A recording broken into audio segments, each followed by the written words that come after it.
វីដេអូដែលគេថតបានអាគារដ៏ខ្ពស់ស្កឹមស្កៃកណ្ដាលក្រុងបាងកកដួលរលំដោយសារឥទ្ធិពលនៃកម្លាំងលន់ជួយដីដែលមានកម្លាំង 7.7 រិកទ័រ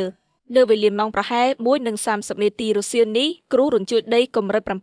7.7 រិកទ័របានវាយប្រហារប្រទេសមីយ៉ាន់ម៉ាធ្ងន់ធ្ងរជាងគេនិងរញ្ជួយបន្តរាលដាលដល់ប្រទេសជិតខាងមួយចំនួន 5 រួមមានឡាវថៃចិនបង់ក្លាដេសនៅឥណ្ឌានេះបើតាមការីកាដោយសារព័ត៌មានក្នុងស្រុកថៃអានដោយសម្លេងសាបនិមិត្តសារិកា AI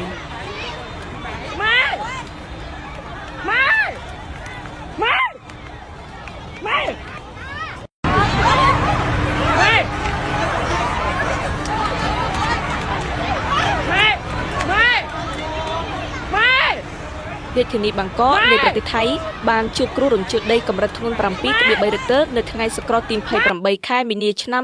2025 បង្កការភ័យស្លន់ស្លោខណៈមនុស្សមួយចំនួនរត់ចេញពីអាគាររកកន្លែងសុវត្ថិភាពចំណែកបើយោងតាមសារព័ត៌មានរយទ័រឯណោះការរញ្ជួយដីនេះមានចំណុចកណ្ដាលនៅទីក្រុងមិនដលេតនៃប្រទេសមីយ៉ាន់ម៉ាជាមួយជម្រៅ 10 គីឡូម៉ែត្រភ្លាមមិនទាន់មានសេចក្តីរាយការណ៍អំពីការខូចខាតឬចរន្តគ្រោះនោះទេប្រភព AP